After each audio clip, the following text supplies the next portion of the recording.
Morning, everybody. Thank you for joining us. We'll begin with chapter 37, verse 1, beginning of Parshas Vayeshev.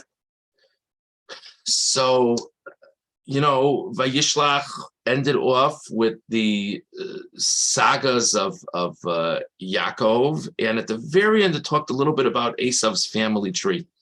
And now, at the beginning of Parshas Vayeshev, Yaakov be'eretz Megurei Aviv. Yaakov lived in the land of the dwelling of his fathers, be'eretz Canaan, in the land of Canaan. This whole pasuk seems to really be extraneous. It's obvious from last week's parsha that Yaakov came back to the land of Canaan.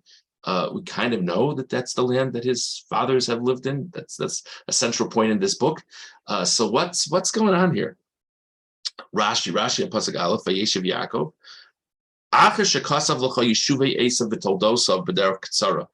After the experiences of Esav and his generations were related in an extremely abbreviated manner,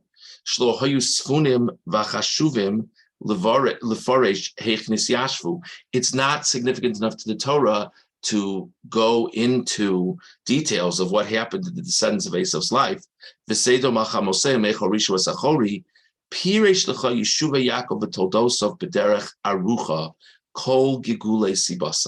Now, back to our main story, Yaakov, and whereas Esav and his descendants is not really worth our time to go through in detail, Yaakov is very much worth our time, because God has a very special relationship with Yaakov and his family, and it makes sense in God's eyes to go to great length to discuss what's going on with them. Ploni, holy Ploni. This is like what happens between Adam and Noach. This one bore that one, and that one bore that one, and that one bore that one. Ukshabol and Noach, herichbo. And then once it gets to Noach, we focus in on the story. So too from Noach to Avram, this one bore this one, this one bore this one, this one bore this one. And once it got to Avram Avinu, we went to great length. It's like a pearl that fell among the sand. You keep on sifting through the sand until you find the precious item. And when you actually find the precious stone, then you cast everything else away. So we're sort of running through Esav to get to Yaakov. So that's Rash. So we're sort of emphasizing, now we're going to go to Yaakov in a much more detailed and slow manner. That's what Rashi says on the pasuk. Ramban on pasuk Aleph, Tam Vayeshev Yaakov be'eretz Megurei Aviv. Ki Omar she'alufe Esav yashvu be'eretz achuzasam. Klomar ha'aretz shalakhu lehem lachuzas olam. Yaakov yashav ger ka'aviv be'eretz lo lahem el leknan. So the Ramban says this is set up as a contrast with Esav, that we talk about how the descendants of Esav lived in their land, the land that they held on to. But Yaakov lived in the land of Megurei Aviv. Gar is a language of a stranger. So Yaakov saw the land of Israel as a special land to be in, but it wasn't because it was a land that his family had some hold on.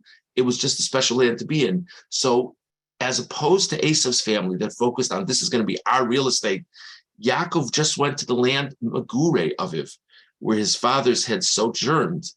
Va'kavana, the intent of this is lahagit to teach us Kim bochrim lagur ba'eretz hanivcheres, that Yaakov, following in the paths of his predecessors, chose to live in the chosen land. It's two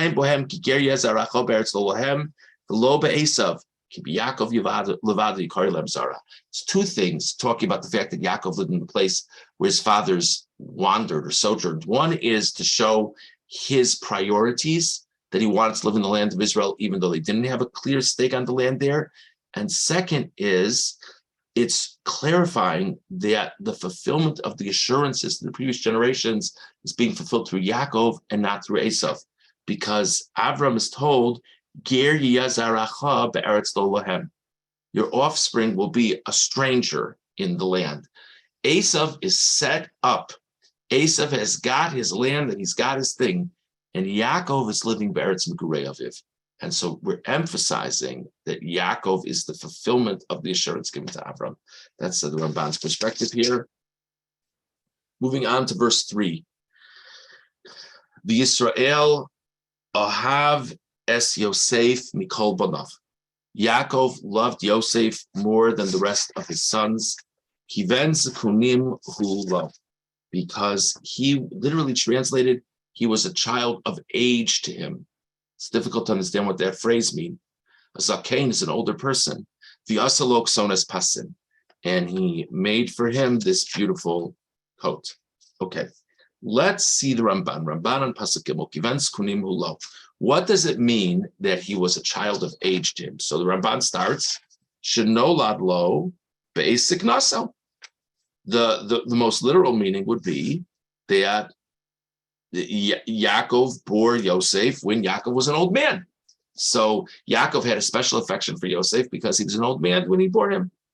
V'unklis tirgem are bar chakim hule. Unklis says something else.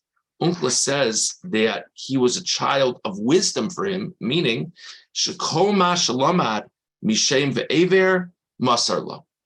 That everything that Yaakov learned from the yeshiva of Shem ve'ever, we said he spent so many years there, he passed on to Yosef.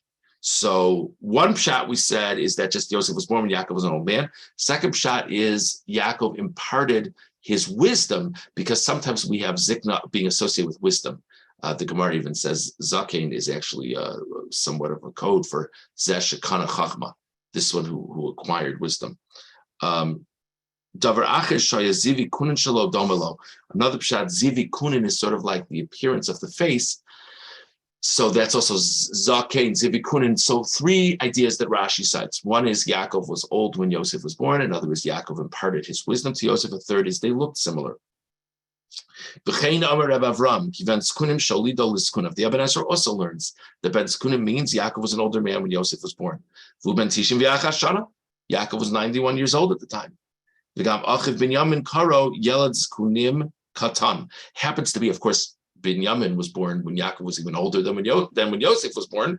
But also there's a language when the brothers talk about Binyamin, they refer to him as a yelad zkunim, which we'd understand, according to this pshat, would understand the child born of old age. But says the Ramban, Ve'inenu nachum be'inai, I don't think this is the right pshat. Ki ha'kasav amar she'oi v'es Yosef mikol banov b'avur shehu ben zkunim. The pshat in the pasuk is, whatever this ben zkunim phrase means, that's the reason that Yaakov had a special affection for Yosef. V'gam kol banov noldu lo b'zkunav. Guess what? All of his children were born in an older age for Yaakov. I mean, everything is relative. But if the reason is because he was more mature when Yosef was born, he was pretty mature when all of them were born. This is really the kicker. Yisachar and Zvulun were born a year or two before Yosef. See, what Yosef is the Ben Zkunim, the child of old age. What changed between Yisachar and Zvulun's birth and Yosef's birth? Vanira be'enai. Ramban says, I think the pshat is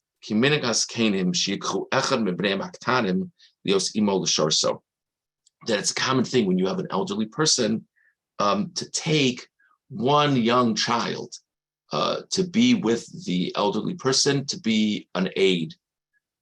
And the elderly person can always lean on the young person.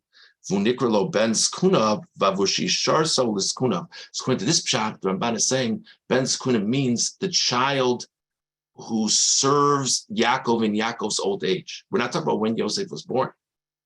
So they cultivated a special relationship because they spent so much time together, and Yosef was such service to Yaakov. Yosef was always with him. Ramban says, if you will understand the pasuk this way, it's a great pshat. You know, the whole story when Yosef goes to his brothers, so they're all shepherding the flock out in some far place, and Yaakov finally says to them, why don't you go to them? Why hasn't he been with them? I don't understand what's wrong with Yosef. Everybody else is taking care of the sheep, and Yosef is just at home. Why is that? Why would that be? The Ramban says because that's what Ben Zkunim means. Yosef was 24/7 by his father. He was like a special aid to his father, so that's why he was with him at that time. V'unkles she'amar bar chakim yirtzalomer shahaya ben das v'chacham be'enei aviv v'tamo k'tam zkenim. He says, by the way, when the unkles says he was a person of wisdom, so Rashi says unkles means that Yaakov relayed all of his knowledge to Yosef. The Ramban says, I'm not sure they're arguing, but the Ramban says that what he understands unkles to mean is that he saw Yosef as being a person of unique wisdom. That it's not just that he imparted, but that he saw Yosef of being, Yosef really was a sharp thinker. Okay, fine. And the idea of the language of Zakin is that Yaakov felt that the way Yosef thought was like someone far older. Okay, so those are some different ideas about what Ben Zkunim means. And let's just see the Kli Yakar now. Kli Yakar on Pasuk Gimel, first Kli Yakar. Yisrael ahavas Yosef mikol banav ki Ben Zkunim ulo. Af al pi shenemar v'unaris b'nei Bilha. This is really interesting. So the previous pasuk, which we didn't see, spoke about how Yosef was a nar with the children of the maidservants. Nar means like a lad. So at least one way to understand that is that he acted in somewhat of an immature manner. So how do you reconcile these 2 points? What does it mean that when he was with the children of the maidservants, he acted like a kid, so to say? And then his father sees him as a person of unique wisdom and maturity. Which one is it? Mikol makom oavo Yaakov. Nevertheless, Yaakov loved him. When Yosef was with Yaakov, he conducted himself with a unique maturity. Yaakov didn't know how Yosef was with his brothers. Okay, and Omar kivens kunim hu lo. So it says in the pasuk, he was a child of age to him. Why does it say to him? So according to Ramban, it means he was like his aide. What does it mean according to this? Yosef's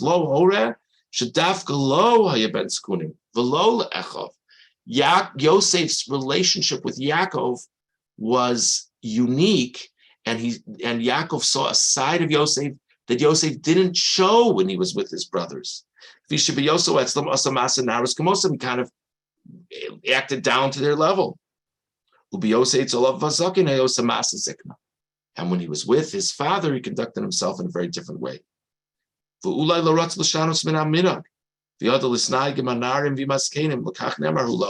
Yakar says, maybe the pshat is that, when in Rome, do as the Romans. When you're with people acting a certain way, he conducted himself one way. When you're with people acting another way, he conducted himself another way. I want to just point out that this Kli Yakar really sort of sets the stage for some of the complications that are going to come in the rest of the parsha or in the following psukim, because it's very clear that there's a great suspicion that the brothers have towards Yosef. And the fact that Yosef acted in a very different way with his father than he acted with them, to be honest with you, if you think of the family tree, there's one person who I'm sure we're all having a similar association. It sounds in a certain like curved way, like Esav, that Esav presented himself one way to Yitzchak and was very different when he wasn't with Yitzchak. Now, obviously, it's not to this extent that we're talking about with Esav, but you could imagine how it could build the suspicion of the brothers. So we discussed the contrast between what's stated about Esav and his family at the end of the parsha to the beginning of the parsha with Yaakov.